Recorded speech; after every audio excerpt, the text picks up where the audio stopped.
Hi guys, எல்லாருக்குமே good morning. என்ன அப்படின்னு சொல்லி பார்த்தீங்கன்னா, இப்போ வந்து தயிர் சாதம் வந்து நான் கிண்ட போகிறேன். அடுத்து வந்து உருளைக்கிழங்கு செஞ்சு வச்சுருக்கேன், அதையும் காட்டுறேன், வெயிட் பண்ணுங்கள். அதாவது இன்றைக்கி தயிர் சாதமும் உருளைக்கிழங்கும். யாருக்கெல்லாம் இந்த தயிர் சாதம் உருளைக்கிழங்கு பிடிக்கும்? என்னக்கா எல்லாரும் பண்ணுறதுனாக்கா அந்த உருளைக்கிழங்கு அப்படின்னு சொல்லி நீங்கள் சொல்லுவீங்க. கிடையவே கிடையாது. இந்த பாருங்கள், நான் உருளைக்கிழங்கு எப்படி செஞ்சுருக்கேன்னு வீடியோ எடுக்கலை, ஸ்டாண்ட் இல்லாதனால நான் எடுக்காமல் போயிட்டேன். இந்த பார்த்துக்கோங்க, உருளைக்கிழங்கு ரொம்ப சிம்பிளான ஒரு உருளைக்கிழங்கு. என்ன அப்படின்னா, அந்த ஷூட்டிங் ஸ்பாட் போகிறதுக்காக நாங்கள் வந்து செஞ்சு வச்சுருக்கேன். தம்பிக்கு கேட்டாங்க, அக்கா நீங்கள் ஏதாவது சிம்பிளாக ஒரு ரெசிபி செஞ்சு மீன் குழம்பு வச்சு கொண்டு வந்தாங்க. எனக்கு அதுக்கு டைம் இல்லை. திலீப்பா வேற நேற்று பூராமே சாப்பிடல. உங்கள் அண்ணனை சாப்பாடு வைக்க சொல்லி பூரா விதையாக போட்டனால என் பிள்ளை பட்னியாக கிடந்து நேற்று சாப்பிடவே இல்லை. எனக்கு மனசே தாங்கலை. அதனால் இன்றைக்கி எவ்வளோ நேரம் ஆனாலும் பரவாயில்ல. திலீப்பாவுக்கு வந்து நான் செய்யாமல் போகக்கூடாதுன்னு சொல்லிவிட்டு, இது என்னடா பச்சை பச்சைன்னு இருக்குது, ஒன்றுமே தெரியல அப்படிங்கிறீங்களா? இது தாங்க தயிர் சாதத்துக்கு வந்து கடுகுந்த பருப்பு, கடலப்பருப்பு, வரமிளகா, மல்லித்தலை, கருவேப்பில்லை, 4 பச்சை மிளகா, 4 வரமிளகா, குட்டி குட்டியாக பச்சையாக இருக்கிறது என்ன அப்படின்னு கேட்டிங்கன்னா மாங்காய். அதாவது நம்ம மாங்காய் இருக்குது இல்லைங்களா, அதை எடுத்து ஒரு 2-3 கீத்து எடுத்து மிக்சியில் போட்டு குறப்பாக அரைச்சி இந்த மாதிரி நான் வச்சுருக்கேன். அக்கா வந்து எப்பவும் போடுற பரம்பரை நைட்டியை போட்டிருக்கேன். அதனால வந்து உங்களுக்கு அசிங்கமாக தெரியும். சரி பரவாயில்ல, நான் அப்படியே காட்டுறேன் இருங்க எப்படி நான் தயிர் சாதம் கிளறேன் அப்படிங்கிற. சோறை வந்து நல்லா கொலைய வடித்து மத்து போட்டு, இங்கே பாருங்கள், மத்து போட்டு நல்லா கடைஞ்சிருக்கேன். பாருமா கரெக்டாக தெரியலான்னு மத்து போட்டு நல்லா கடைஞ்சிருக்கேன். அம்மா தெரியக்கூடாது, அம்மா நைட்டு தெரியக்கூடாது, சரியா? கை மட்டும் தான் தெரியுது. இந்தாங்க, நல்லா சூப்பராக வந்து கடைஞ்சிட்டேன்.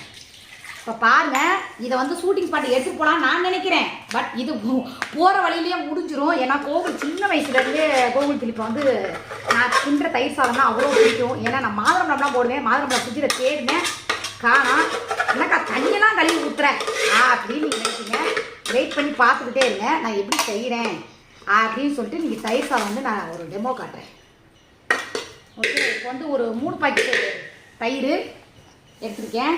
கோவில் அந்த கத்திரிக்கோள் எடுத்துருவாங்க, இந்த பெத்த மயில் குஞ்சு. கோவில் பாருங்க, நீ எத்தனை வாட்டி இதை சாப்பிடுவான்னு மட்டும் பாருங்களேன்.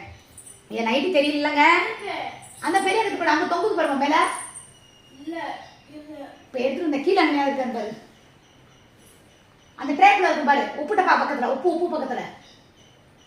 தூக்கத்தில் இருக்கான், அதனால அவன் தேடுவான். இப்போ தான் எந்திரிச்சிருக்கான். இல்லை என்னடா இல்லைங்கிற. இப்போ நான் கொண்டு வந்துடுறேன் உள்ள. ஐயோ வாசல்ல பாருமா, பெரிய கேட்டு பாரு. நான் தெரியல. ஓகே, நான் தெரியல. ஓகே பாருமா, அங்கே இருக்கானு. என்னடா ஆச்சரியமா இருக்கு, கொண்டா. நான் வந்து இப்போ ஒரு 3 பாக்கெட் தயிர் ஊற்றிக்கிறேன். ஏன்னா தயிர் நிறையாவே ஊற்றுவேன். 3 பாக்கெட் தயிர் ஊற்றிக்கிறேன் பாருங்க. கொஞ்சம் சாப்பாடு வந்து தம்பிக்கு வெள்ளை சாப்பாடு எடுத்து வச்சிட்டேன். ஏன்னா அவனுக்கு கொஞ்சம் ரசம் வச்சுட்டோம்னா அவன் வாட்டுக்கு சாப்பிட்டுக்குவான். திருப்பி வந்து சாப்பாட்டில் வந்து ரொம்ப எப்படி சொல்கிறது, இந்த நொன்னாயம் பார்ப்பான். விதையாக இருந்தால் சாப்பிட மாட்டான், கரெக்டாக தொட்டுக்கலைன்னா சாப்பிட மாட்டான். சாம்பார் வச்சா என்னம்மா சாம்பார் தான் வச்சியா அப்படிம்பான். அது ரசம் வச்சா என்னம்மா ரசம் தான் வச்சியா அப்படிம்பான். பாருங்க,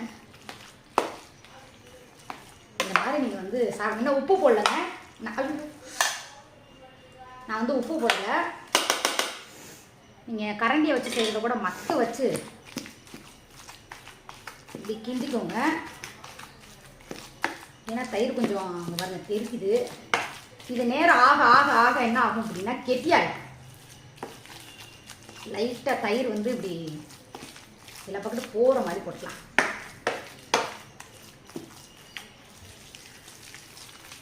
அதனால தான் அப்போ தம்பி என்ன கொஞ்சம் தண்ணி கொண்டு வாடி, எனக்கு 10 கொஞ்சம் ஒரு இல்லைன்னா செம்பில் கொண்டு வாடி. ஓடி போவோம், கிளம்புவோம். மணி 9 ஆச்சு. உனக்காகத்தான் சாப்பாடு. மறுபடியும் போகிறோமா? இன்னைக்கு போகிறோம், அதனால தான். இந்தா கொண்டு வாங்க, ஒரு 2 டம்ளர் மட்டும் கொண்டு வாங்க. நான் செய்கிறேன், நீங்கள் இதை பாருங்கள் எப்படி இருக்குன்னு. ஏன்னா இது ஏன் நான் இவ்வளோ தண்ணி சேர்க்குறேன் அப்படின்னு சொல்லி பார்த்தீங்கன்னா, நேரம் ஆக ஆக ஆக இது கெட்டி ஆக ஆரம்பிச்சிடும். கொட்டமா பெரிய பச்சை தண்ணி அநேகமாக ஊற்றக்கூடாது, இது ஒரு மாதிரி சல்லுன்னு போயிடும். பால் ஊற்றலாம், பால் வந்து ரொம்ப சேர்க்கக்கூடாது, ஏன்னா அண்ணன் சாப்பிட முடியாதுல்ல.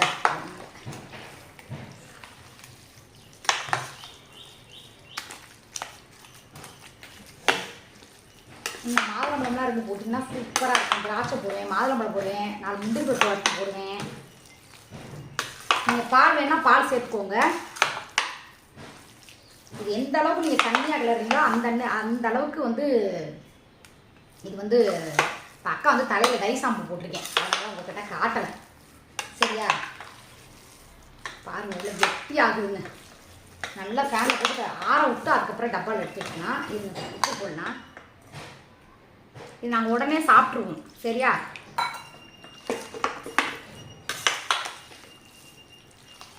குக்கரில் போட்டுருந்தா அப்படியே போட்டு மற்ற போட்டு கடன்னு கடைஞ்சிடலாம். இது வந்து கட்டி என்னக்காக கட்டியாக இருக்குமா? அப்படி கிடையாது, இது கட்டியே கிடையாதுங்க. இங்கே பாருங்கள், பார்த்து இப்படி செஞ்சிங்கனாலே அது எப்படி இருக்குன்னு தெரியும்.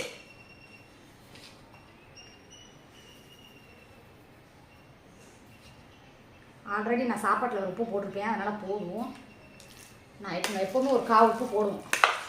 உப்பு போடாமல் சாப்பாடு செய்ய மாட்டேன். சோறு பாருங்கள் அப்படியே பார்த்துட்டு இருக்கான், கொடுக்கணும். அம்மா இப்போ சோறு கிண்டு வா மா, தயிர் சோறு மா, உருளைக்கிழங்கு அப்படின்பா. ஏன்னா போகிற வரல நேற்று ஹோட்டல் எங்கேயுமே இல்லை, பசி வேற தாங்கலை எங்களால். அதனால் இப்போ கோவில் திலீப்பா கொஞ்சம் எடுத்துட்டு, திலீப்பாவுக்கு வந்து ஒயிட் ரைஸ் இருக்குது, ரசம் இப்போ வச்சுட்டு எல்லா வேலையும் முடிச்சுட்டு பாத்திரம்லாம் கழிச்சிட்டு அடுப்பெல்லாம் துடைச்சிட்டு நான் குளிச்சுட்டு கிளம்பிடுவேன். இது அப்படியே ஆறணுங்க, நல்லா ஜிரி ஜிரி ஜிரி ஜிரி ஜிரின்னு ஃபேனை போட்டுட்ருமா, அவ்வளோதான்.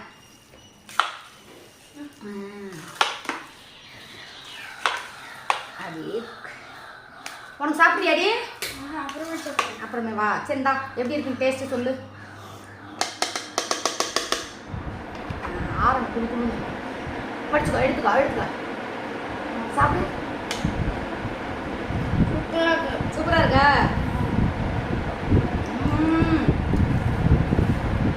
உண்மையாலுமே செம்மையாக இருக்குங்க, பார்த்துக்கோங்க. அவ்வளோதான், இந்த தயிர் சாதமும் உருளைக்கிழங்கும் ரெடி பண்ணியாச்சு. இப்போ இதில் கொஞ்சம் திரிப்பாக எடுத்து வச்சுட்டு அதுக்கப்புறம் நாங்கள் வந்து டப்பாவில் கட்டிக்குவோம்.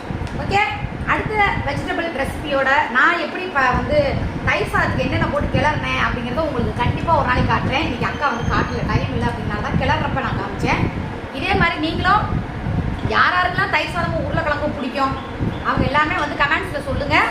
அடுத்த ஒரு வெஜ்ஜு ரெசிபி சிம்பிளான ஒரு சாப்பாட்டோட உங்களை வந்து நான் பார்க்குறேன். ஓகே காய்ஸ், நாங்கள் ஷூட்டிங் கிளம்புறோம். பாய். ஹாய் காய்ஸ், பார்த்துக்கோங்க, சூப்பரான உருளைக்கிழங்கு பொரியலும் செம்மையான தயிர் சாதமும். ஏன்னா சின்னதாக ஒரு ஜக்கு, இது வந்து சால்ட் உப்பு. அப்படியே கிச்சன் போல வாங்க. சாரி, கிச்சனில் கொஞ்சம் அசிங்கமாக தான் இருக்கும், ஏன்னா சமைச்சிக்கிட்டு இருக்கல. அதனால் இந்த பாருங்கள், தம்பிக்காக கொஞ்சம் நல்லா பூவாக மலர்ந்த மாதிரி ஒயிட் ரைஸ் கொஞ்சம் எடுத்து வச்சுருக்கேன். அவன் காப்பி போடுறதுக்காக பால் நல்லா கொள்ளன்னு காய்ச்சி இது வச்சுருக்கேன். அப்புறம் வந்து பார்த்திங்கன்னா பழைய சாதம், இதை சாப்பிட முடியாது, இதெல்லாம் இப்போ தூக்கி கொட்டிடுவேன். அதுக்கப்புறம் பார்த்திங்கன்னா அந்த பாருங்கள், ஒரே ஒரு சொலை புளி போட்டு கொஞ்சம் ரசம் வேணால் நாங்களும் கொஞ்சம் டப்பாவில் எடுத்துகிட்டு போவோம், அதுக்காக மல்லித்தலை வச்சுருக்கேன். இங்கே பாருங்கள், நேற்று வச்ச மீன் குழம்பு. சரியா? நித்தா நெல்லுச்சோறு நெய்மணக்கும் கத்திரிக்காங்கிற மாதிரி மீன் குழம்பு. இதை சூடு பண்ணி வச்சுட்டேன். இதை வந்து எங்கே எடுத்துக்க போகிறேன்னா ஷூட்டிங் ஸ்பாட்டுக்கு. ஏன்னா என் தம்பிக்கு மீன் குழம்புலாம் எனக்கு சொன்னாங்க எல்லாருமே, அக்கா உங்கள் மீன் குழம்பு வந்து ரொம்ப ஃபேவரட்டாம்ல, நீங்கள் கொண்டு வாங்கக்கா, நாங்கள் வந்து சாப்பிடணும் அப்படின்னு சொல்லி சொன்னாங்க. இங்கே பாருங்கள், பாத்திரம்லாம் எப்படி கிடக்குது, அடுப்பெல்லாம் எப்படி இருக்குது. ஓகேவா? இது எல்லாமே நான் வந்து இப்போ க்ளீன் பண்ணணும். திலீப் வந்து தூங்குறான். வாங்க, அப்படியே எப்படி கிடக்கு. இப்போ வீடெல்லாம் கூட்டணும். திலீப்பா எப்படி தூங்குறான்னு பார்க்கலாமா? இங்கே பாருங்கள் எப்படி கிடக்கு எங்கள் ரூமு, தெரியுதா? அந்த பாருங்கள், கோவில் படுப்பான், திடீர்னு அங்கே வந்து படுப்பான், திடீர்னு இங்கே படுப்பான். அதனால் கண்டுக்கிறது இல்லை. அதனால் பாருங்கள். ஓகேவா? எங்கள் வீட்டில் வந்து பார்த்திங்கன்னா இப்போது துணி நிறையா இருந்துச்சு தெரியுமா, நான் காமிச்சேன் தெரியுமா, துணியெல்லாம் நிறையா கிடக்குங்க அப்படின்ட்டு. நேற்று வந்து ஒரு ரவுண்டு துவச்சி நைட்டு வந்து காய போட்டேன். திருப்பி வந்து பார்த்திங்கன்னா இன்னும் கூட்டலை வீடு, அதனால் கோச்சிக்காதீங்க, மழை ஒரு மாதிரி மோடமாக இருக்குது. திருப்பி காலையில் போய் 2 கொடி கட்டுனேன், தெரியுதா உங்களுக்கு? 5 கொடி கட்டியிருக்கேன். 5 கொடி நிறைய துணி காயுது. ஓகேவா? இது பூராமே 2 நாள் கழித்து உட்காந்து பொறுமையாக மடிப்பேன். ஓகே காய்ஸ், எங்கள் வீடு நீ கொஞ்சம் சுத்தமில்லாமல் தான் இருக்குது. ஓகே, இப்போ நான் தயிர் சாதம் கட்டிக்கிட்டு உருளைக்கிழங்கு எடுத்து வச்சுட்டு நாங்கள் எல்லாருமே ஷூட்டிங் ஸ்பாட்டுக்கு கிளம்ப போகிறோம். ஓகே, பாய் எல்லாருக்கும்.